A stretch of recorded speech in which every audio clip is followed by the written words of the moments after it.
খালি আপনি মনে করাই দেন কেন? আমি তো 71-এর একটা বিষয় না বলেই আপনাকে পার করা দিতে চাইছিলাম। আপনারা সবাই জামা কাপড়ে মৌলানা আর কি, আমরা কোট শুট পরে মৌলানা। তাহলে আপনারাই বলুন ভাই সাহেব, আপনারা কি রকমের ইসলামিক দল? আমি এখন ইসলামের মধ্যে আসি। আমি কদিন আগে বলছিলাম ইসলামী ব্যাংকও ইসলাম না, আমাদের মির্জা ফখরুল ইসলামও ইসলাম না, জামাত ইসলাম ইসলাম না। ফখরুল ভাই আমার উপরে একটু মাইন্ড করছে, যার জন্য আমি আজকে এটা নুরুল ইসলাম বলতেছি, যে নুরুল ইসলাম ইসলাম। তো কালকে আমাদের মাননীয় সংসদ সদস্য শাহজাহান চৌধুরী বললেন আজকাল ফতোয়া টতোয়া নেওয়ার জন্য হাটহাজারী, পটিয়া এবং লালবাগে যেতে হবে না। কোথায় যেতে হবে? সংসদে। কার কাছে? স্বরাষ্ট্রমন্ত্রীর কাছে। কয় মুফতি টুফতি আর লাগবে না, আর একটা কি যেন বলেছেন, ডট ডট দিয়েও বলেছেন। আমি তো কখনো বলি নাই যে জামাতে ইসলামী ইসলামী দল না, আপনারা নিজেরা নিজেরা টেনে আনছেন। তবে আপনারা কি রকম ইসলামী দল সেটা একটু বলবো। আমি বলেছিলাম জামাত ইসলাম মানে ইসলাম না, ইসলাম ডিফারেন্ট। কিন্তু আপনি কালকে বলেছেন জামাত ইসলাম ইসলামী দল, এবং জামাত ইসলামকে জানতে হলে 100 বছরের ইতিহাস জানতে হবে। মানে স্পিকার ঘাটাঘাটি করে দেখলাম জামাত ইসলামের জন্মই হচ্ছে 1941 সালের 26শে আগস্ট, মৌলানা সৈয়দ আবুল আলা মওদুদী তখন ব্রিটিশ ভারতের লাহোরে ইসলামিয়া পার্কে একটা সম্মেলনের মাধ্যমে এটা জন্ম দেন। তা এখন তো 84 বছর বয়স। যাই হোক, এই 100 বছর তো নাই, এখন 84 বছর। 100 বছর হইতে হইতে আমি অন্তত বাঁচবে বলে মনে হয় না। তা এখন বলে বলি হ্যাঁ বালাকোট এখানে নাই জনাব, এখানে আমি বলি। কিন্তু আপনারা 1947-এর দেশভাগের পরে জামায়াত ইসলামী হিন্দ নামে একটা শাখা হয়েছিল, কারণ আপনাদেরটা তো এটা অনেকটা আন্তর্জাতিক সংগঠনের মতো। জামায়াত ইসলামী পাকিস্তান, জামায়াত ইসলামী হিন্দ, জামায়াত ইসলামী বাংলাদেশ। কদিন আগে না কেবল আপনারা বাংলাদেশ শব্দটা আগে আনছেন, বাংলাদেশ জামায়াত ইসলামী আনছেন। এখন 1947-এর সময়ে আপনারা ইতিহাস বলছেন আপনারা পাকিস্তান চান নাই। এটা ঐতিহাসিকভাবে হইতে পারে, ভুল হইতে পারে। এখন 1971-এ ফির আপনারা বাংলাদেশ চান। আবার 1979 সালে শহীদ রাষ্ট্রপতি জিয়াউর রহমান ধর্মভিত্তিক রাজনীতির অনুমোদন করলে আপনারা আবার জামায়াত ইসলামী বাংলাদেশ শাখা নামে শুরু করলেন। আইডিয়াল। আচ্ছা আচ্ছা, তারপরে জামাত ইসলামী হয়েছে তো বাংলাদেশ হিসাবে। এখন আমি আর জম্মু কাশ্মীর আর আজাদ কাশ্মীরের 1953 আর 74-এ যাওয়ার দরকার নয়, ওখানেও 2টা শাখা আছে। আন্তর্জাতিক সংগঠন হওয়া ভালো, ফায়দা অনেক। তো এখন 71 সালের স্বাধীনতার সময় আপনারা আপনাদের ভূমিকা সম্পর্কে আইনগতভাবে কদিন আগে এখানে আইন করে পাঠ করে দিয়েছেন, যে জাতীয় মুক্তিযুদ্ধ কাউন্সিলের আইনে যে তৎকালীন জামাতে ইসলামী স্বাধীনতা যুদ্ধের বিরুদ্ধে ছিল, আপনারা এখানে বসেছিলেন, এটা ফয়সালা হয়ে গেছে। আর আপনারা যে ইতিহাস বলতে বলেন 100 বছর ইতিহাস জানতে হবে, কেবল তো 79 আসলাম। 1986 সালে আপনারা হোসেন মোহাম্মদ এরশাদের আন্ডারে জাতীয় বেইমানির ইলেকশনে আপনারা যান নাই, আওয়ামী লীগের সাথে যান নাই। আপনারা 1900 না, ইতিহাস বলতে বলছেন তো, আপনারা 1996 সালে আওয়ামী লীগের সাথে যুগপত আন্দোলনে যে আমাদেরকে ক্ষমতার থেকে অপসারণ করার চেষ্টা করেন নাই। আমরা একটা ইলেকশন দিয়ে এইখানে সংবিধান সংশোধন করে তারপরে ক্ষমতা হস্তান্তর করেছি, ফেলতে পারেন নাই। এরপরে যেগুলা গৌরবময় ভূমিকা আছে সেগুলো একটু বলি। 90-তে আপনাদের ভূমিকা ভালো ছিল, 24-এ আপনাদের ভূমিকা ভালো ছিল, আমরা তো সেই স্বীকৃতিটা দেই। 100 বছরের ইতিহাসের মধ্যে এগুলো আসছে তো। হ্যাঁ, 2001 সাথে ছিল, কিন্তু 7-এর পরে আপনারা যে একটু ঘোরাঘুরি করছেন সেটা পরে বলবো। খালি আপনি মনে করাই দেন কেন? আমি তো 71-এর একটা বিষয় না বলেই আপনাকে পার করা দিতে চাইছিলাম।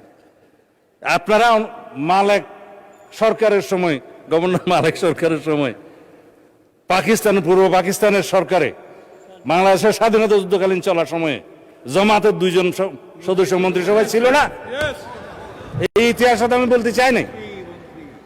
হ্যাঁ, আব্বাস আলী খান শিক্ষামন্ত্রী, এম ইউসুফ রাজস্ব বিভাগের মন্ত্রী ছিল। তো আস্তে করে চাইছিলাম একটু এগুলো না বলি, আপনারা আবার শুরু। শাহ আজিজকে তো আমরা বুক ফুলে বলি, শাহ আজিজুর রহমানকে আমরা প্রধানমন্ত্রী বানাইছে আমাদের শহীদ রাষ্ট্রপতি জিয়াউর রহমান। অসুবিধা কি আমরা তো স্বীকার করি। হ্যাঁ হ্যাঁ, জামাত ছিল না তো, জামাত ছিল না। ঠিক আছে, সেই ডিবেট আপনারা করবেন, সেই ডিবেট আপনারা করবেন ফ্রম ইউর সাইড, আমরা করব না। তারপরে আপনি বললেন যে জামাত ইসলাম ইসলামী দল। ভাই সব জামাত ইসলাম ইসলামী দল আপনারা যখন বলছেন, অবশ্যই তো কি রকম ইসলামিক দল একটু পোস্টমর্টম করি।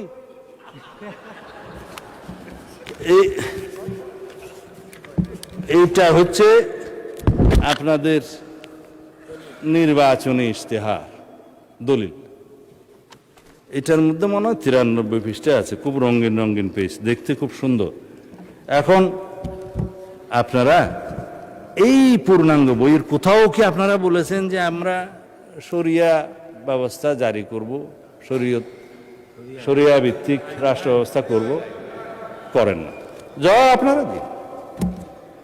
আপনারা কি কোথাও বলেছেন ইসলামী রাষ্ট্র ব্যবস্থা, ইসলামী সমাজ ব্যবস্থা বা ইসলামী বিচার ব্যবস্থা বা ইসলামী অর্থনীতি প্রতিষ্ঠা করবে? পেজগুলো ভঙ্গ করে রেখেছি এখানে, ভাগ ভাগ করে আপনাদের আর্থিক অবস্থা, তারপরে আপনারা যেটুক পড়ছেন আমার মনে হয় আমারও ততটুকু পড়তে হয়েছে বাজ করতে করতে। আইন ও বিচার ব্যবস্থা দফা নম্বর 9, তারপরে আপনার দফা নম্বর মাথা উঁচু করে দাঁড়ানোর অর্থনীতি, ইসলামিক ব্যাংকিংয়ের ব্যবস্থা তো এখানে কোথাও লেখেন নাই আপনারা। এখানে তারপরে কি দফা? শিক্ষা ব্যবস্থায়, শিক্ষা ব্যবস্থায় আপনারা লিখেছেন মাদ্রাসা শিক্ষাকে আপনারা স্বকীয়তা বজায় রেখে কারিকুলাম আধুনিক করবেন, একবার 1 নম্বর দফায়। কেন বাংলাদেশের মানুষ কি শুধুই মাদ্রাসায় পড়ে? এখানে প্রাথমিক শিক্ষা আছে, হাই স্কুল আছে, মাদ্রাসা আছে, একটা হইতে পারত। কিন্তু আপনারা টপ মোস্টে গেলেন এবং এখানে কোথাও শরিয়া আইনের কথা আপনারা বললেন না। ওই দফাতেও ধর্ম এবং নৈতিকতা পৃষ্ঠায় আপনাদের দফা 28, ইসলামী রাষ্ট্র ব্যবস্থা নাই, ইসলামী শাসনতন্ত্রের কথা বলা নাই, ইসলামী সমাজের কথা বলা নাই। তারপরে যেটা আমি এখন বলতে চাই নাই সেরকম কথাটা বলি। এখানে একটা কাগজ আছে, কাগজটা কোথায় যে রাখলাম, আকিমউদ্দিন, যেটা তাদের ইয়ের মধ্যে মনোগ্রামের মধ্যে ছিল, সেই আকিমউদ্দিন এখন আর নাই। এখন কাগজটা খুঁজে পাচ্ছি না, প্রিন্ট আসছে না। হ্যাঁ, এখন দেখেন আপনারা দিন প্রতিষ্ঠা করবেন, আপনাদের মনোলগ থেকে আকিমউদ্দিনটা সরাই দিচ্ছে বা ফাইনাল করেন নাই। বিদেশি ডিপ্লোম্যাটদের সাথে আপনারা যেমন সাক্ষাৎকার করেছেন আপনাদের আমির সাহেব, পিছনে সেই ছবিটা আছে। আমার কাছে সব কাগজ এখানে আছে, কাগজটা জাস্ট এখন উল্টাইলেই পাবো, সব নিয়ে আসছিলাম, কোথায় যে গেল। হ্যাঁ, তো সেই আকিমউদ্দিনটা এখন নাই। আপনাদের মনোগ্রাম থেকে দিন কায়েম করে যখন ফেলে দিলেন, আপনারা নিজেদেরকে ইসলামী দল কিভাবে কায়েম করবেন, দাবি করবেন? আর আপনারা এইখানে আমি কয়েকটা উদ্ধৃতি দিই। আপনারা ইলেকশনের আগে এই সাক্ষাৎকারগুলো দিয়েছেন। জামাতের আমির সাহেব বলেছেন ক্ষমতায় গেলে শরিয়া আইন বাস্তবায়ন করবেন না, 14 জানুয়ারি 2026। বলেছেন শারদীয় দুর্গাপূজা উপলক্ষে, হ্যাঁ শুভেচ্ছা, এটা ঠিক আছে। জনাব আব্দুল্লাহ মোহাম্মদ তাহের বলেছেন আমরা কবে কোথায় বলেছি জিতলে আমরা বাংলাদেশে শরিয়া আইন আনবো? এটা হচ্ছে 18 সেপ্টেম্বর 2025। তারপরে রোজা এবং পূজার মুদ্রা রেপিট উপিট, সেটা তো আমার এক ভাইজান বলেছে, আমি এখন বললাম না যেহেতু উনি এখানে প্রেজেন্ট নাই। এখন আপনাদের যে সমস্ত বক্তারা এখানে বক্তৃতা দিয়েছে এগুলো বললে তো আপনারা কিছুক্ষণ, এগুলা আছে আমার কাছে, এগুলা কিছুক্ষণ পরে আপনারা ওয়ার্কআউট করতে চাইবেন, আমি আর বললাম না। কারণ ব্যারিস্টার শাহরিয়ার কবিরের বক্তব্য বলতে চাই না, তিনি উপস্থিত নাই। তবে আমার ভাই শাহজাহান চৌধুরী তিনি বলেছেন যে আল্লাহ সিদ্ধান্ত নিয়েছেন জামাতকে ক্ষমতা নেবেন, এবং আপনি আল্লাহ এত মর্তবা দিয়েছে যে সূর্য দাঁড়িয়ে থাকে, এটা আমার ভাইয়ের যে মর্তবা। আপনি এটা রেকর্ড ভিডিও আছে, বলেন আপনি যে কালকে আমার মুফতি বানাইলেন, তা আমি একটু আপনার স্বীকৃতি দিতেছি আর কি, যে আপনার কাছে এত আল্লাহ মর্তবা দিয়েছে যে আপনি বললে সূর্য দাঁড়ায় থাকে। এখন জামাত ইসলামীকে একটা ভোট দিলে আপনি 18 কোটি মানুষের নামাজ সওয়াব পাবেন। যেহেতু এখানে এমপি সাহেব আছে, আমি এটা বলতে পারি, ইতি জনাব আমির হামজা মাননীয় এমপি।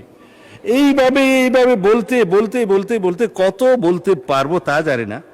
তবে আপনারা সর্বশেষ জেনে রাখুন, মওদুদ ইসলাম বনাম মদিনার ইসলাম নিয়ে একটা বই লেখা হয়েছে, এবং যেগুলো আকাবির যারা মুরব্বীরা, কবির থেকে আকাবির আসছে আর কি, প্লুরাল, মওদুদি রচনাবলী প্রসঙ্গে আকাবিরদের পর্যালোচনা।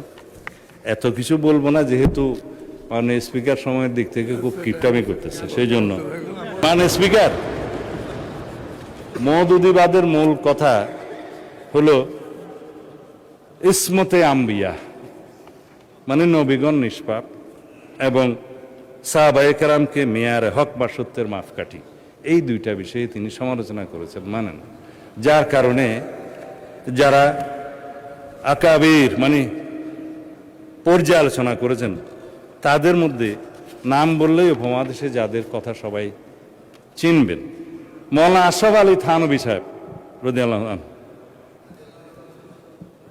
রহমতুল্লাহ আলাই, রহমতুল্লাহ আলাই।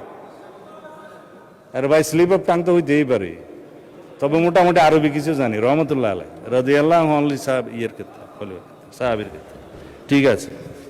আপনারা সবাই জামা কাপড়ে মৌলানা আর কি, আমরা কোট শুট পরে মৌলানা। দ্বিতীয় হচ্ছে শাইখুল ইসলাম হযরত মৌলানা হুসাইন আহমদ মাদানী রহমতুল্লাহ আলাই, হযরত মুফতি কিফায়াতুল্লাহ দেহলভী,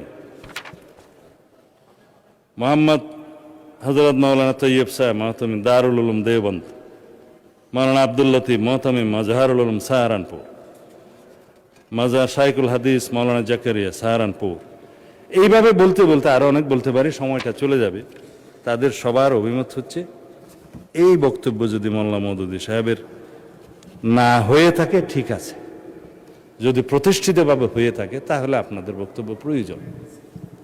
সেই হিসাবে তারা বাংলাদেশে তো রীতিমতো আমাদের মুরব্বী মোল্লা মহিবুল্লাহ বাবুনগরী পরিষ্কার বক্তব্য দিয়েছেন যে জামাতে ইসলামী কোনো ইসলামী দল নয় এবং তারা ইসলামের ক্ষতি করছে। এগুলো আমি বলছি না, আপনারা যেহেতু পাতা উল্টিয়েছেন সেজন্য আমাকে বলতে বাধ্য, আমার মতামত নয়।